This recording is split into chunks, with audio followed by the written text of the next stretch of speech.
भगवान गौतम बुद्ध की इन बातों में छिपा है अशांत मन को शांत करने का मंत्र। भगवान गौतम बुद्ध की इन बातों में छिपा है अशांत मन को शांत करने का मंत्र। चंचल मन को शांत करना बहुत जरूरी होता है, क्योंकि अशांत मन में कई सवाल होते हैं और यह इधर उधर भटक सकता है।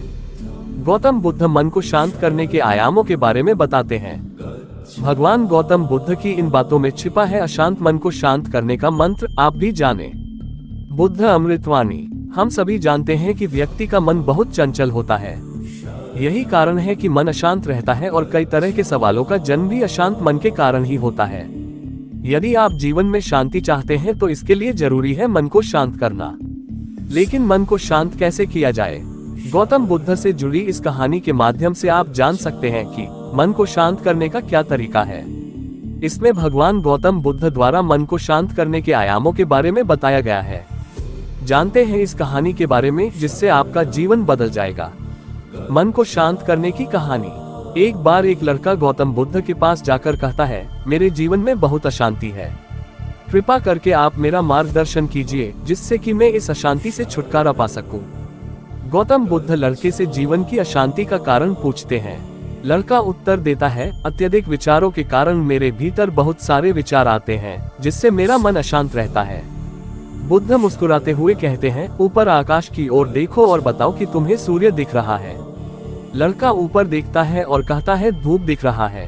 बुद्ध उससे पूछते हैं कि अगर तुम लगातार धूप में खड़े रहोगे तब क्या होगा? वह कहता है, मुझे अत्यधिक गर्मी लगेगी और शरीर में बेचैनी होगी। बुद्ध लड़के से कहते हैं कि अगर धूप में खड़े रहने से तुम्हें गर्मी लगती है तो इसमें दोष किसका है, सूर्य के ताप का या तुम्हारा? लड़का कुछ सोचने के बाद कहता है, इसका जवाब आप भी बताएं। बुद्ध कहते हैं, सूर्य का काम है ताप देना और ताप का काम है गर्मी लगना। ऐसे में तो दोष तुम्हारा ही है कि तुम धूप में जाकर खड़े हुए जिससे कि तुम्हें गर्मी लगी। तुम्हें अगर शीतलता चाहिए तो तुम्हें छांव में रहना होगा। ठीक इसी तरह चंचल मन का भी स्वभाव होता है विचारों और भावनाओं को जागृत करना। विचार क्षण भर के लिए होते हैं, लेकिन विचार से पैदा हुई भावनाएं देर तक टिकी रहती है। लेकिन ये तुम्हें निर्णय लेना है कि तुम्हें विचार और भावनाओं के साथ चलना है या अलग दिशा बनानी है। कैसे करें मन को शांत? बुद्ध कहते हैं, मन को शांत करने के लिए तन के आयाम पर काम करना सबसे आसान तरीका है। शरीर के स्तर पर हमारी कर्मेंद्रियां और ज्ञानेंद्रियां है। कर्मेंद्रियां कर्म और ज्ञानेंद्रियां ज्ञान से जुड़ी होती है। इससे हम अपनी संवेदनशीलता को बढ़ा सकते हैं, यानी हम जो भी काम करें उसे आनंद के साथ करें। मन के आयाम से हटकर तन के आयाम पर जाने से ही तुम्हारा चित्त शांत होगा। ऐसा करने से तुम मन के आयाम से हटकर शरीर के आयाम पर आ जाओगे, ठीक उसी तरह जैसे तुम धूप से हटकर छांव में आ सकते थे।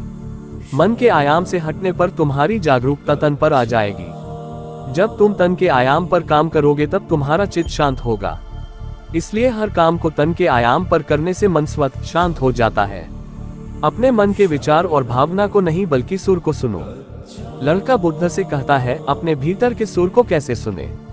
बुद्ध कहते हैं, किसी शांत स्थान पर रहकर जहां शांति हो, तब अपनी आंखें बंद करो और मन के भीतर चल रहे शोर से हटकर भीतर के सुर को सुनने की कोशिश करो।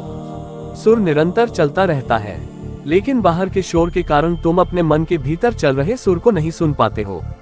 जब तुम अपने दोनों कानों को अपने हाथों से बंद कर दोगे तभी मन के सुर को सुन पाओगे। इस तरह तुम मन की अशांति से दूर हो जाओगे और तुम्हारा मन शांत हो जाएगा।